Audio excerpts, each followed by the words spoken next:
Joining me right now with a reaction is former Arizona gubernatorial candidate Kari Lake and former Michigan gubernatorial candidate Tudor Dixon. Ladies, good to see you both. Thanks very much for being here. Will the Republicans be united enough to get this done? Kari Lake, your assessment of the state of affairs.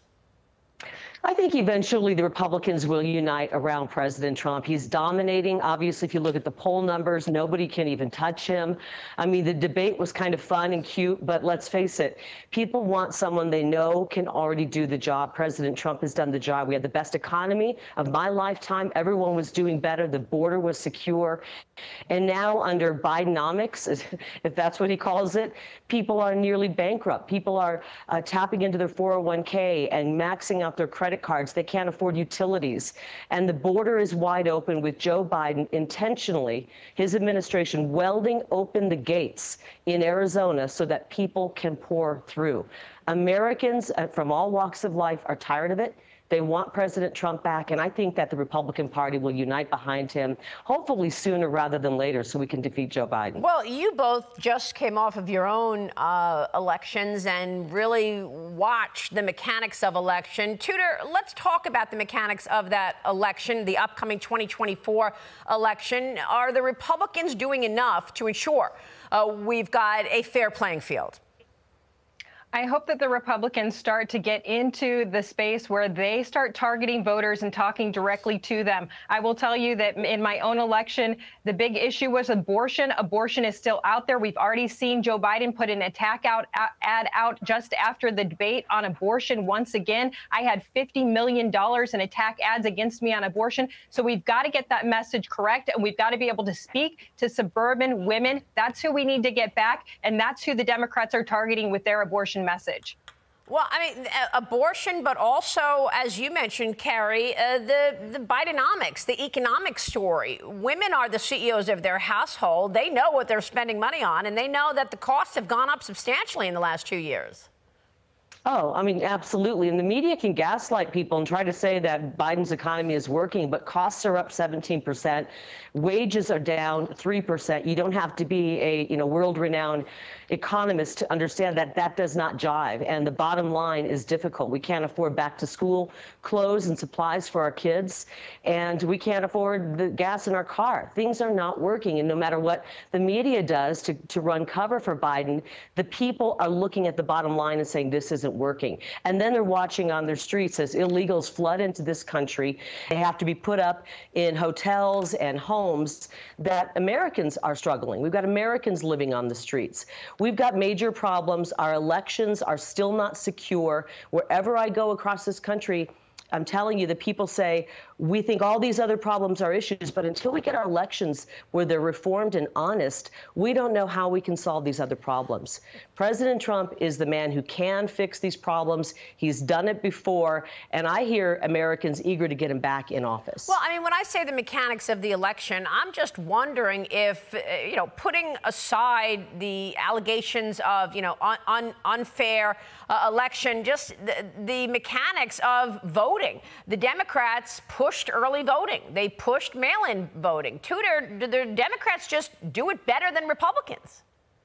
The Democrats have done it much better than Republicans, because not only do they have the DNC and their candidates working, but they have all of these outside groups, too. In Michigan, we have about 15 outside groups. We've got We the People, Voters Not Politicians, Put Michigan First, all of these groups that are putting millions of dollars into the ground game. That is not happening on the Republican side. Getting people out there, embracing the fact that we're going to vote early, embracing the fact that we're going to have absentee ballots, that we have to make sure that we get those people to get their absentee ballots, get them back in, and that we are locating them, targeting them, and getting their ballots back in. Republicans have not done this well. This is our chance, but we've got to get it under control. Even in the face of policy that has actually hurt Americans. Kari, I saw your tweet about how the Democrats have literally welded the gates open in Arizona to allow all of this flow of illegal migration. What can you tell us?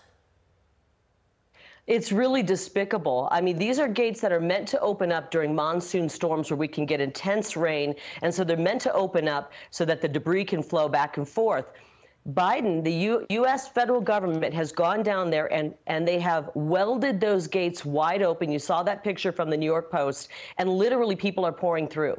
And if you don't believe that Joe Biden is part and parcel and nearly a partner with the cartels, you've got to get down to the border to see what's happening here. The fentanyl's pouring through at record numbers. I was just in the zone in Phoenix, which is the fastest growing homeless area in the country. I saw people dying on the streets, Maria, in the heat, on drugs, on fentanyl. Wow. This is despair, and our cities are being destroyed. Our quality of life is going down, and Americans are struggling because of Joe Biden's policies. I think it's going to be a slam dunk with President Trump winning in November. People are so tired of the direction this country is going in just 2.5 short years under Biden. It's going to be a landslide victory, but we have to get people registered to vote. They have to show up and vote, or vote early, to make sure that we can get President Trump back in there. What else can you all do about it, Tudor and Carrie? Carrie, there is speculation that you are going to run for the Senate. Are you going to be announcing that soon? I'm contemplating it. I mean, I could go off and go back into media and make a fortune, but this is not the season for that. This is the season for saving our country. And we have two people running who are in lockstep with Joe Biden. They're voting for pouring hundreds of billions of dollars into Ukraine and holding up money that would go to people suffering in Maui or in areas of America that are struggling.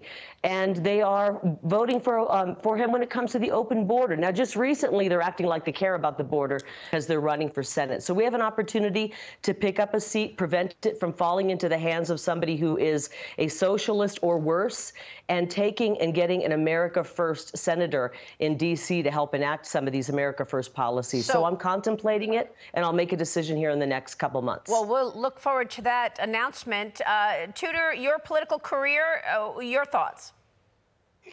You learn a lot when you lose. I mean, you learn more when you lose than you do when you win. And I want to take what I've learned and go to the people on the ground here in Michigan, talk to them about exactly how to do what you're talking about, Maria. Get those absentee ballots out. Make sure that we are targeting people with ads. We're getting the message to the right people, and that's getting on their cell phones, getting on YouTube, getting on their connected TVs, making sure they are hearing what they can be voting for and getting those ballots back. We have early voting for the first time in Michigan in some of our areas. We want to make sure we get out there, and I can help with that. All right, we'll be watching all of that. Ladies, good to see you both. Carrie Lake, Tudor Dixon, thank you.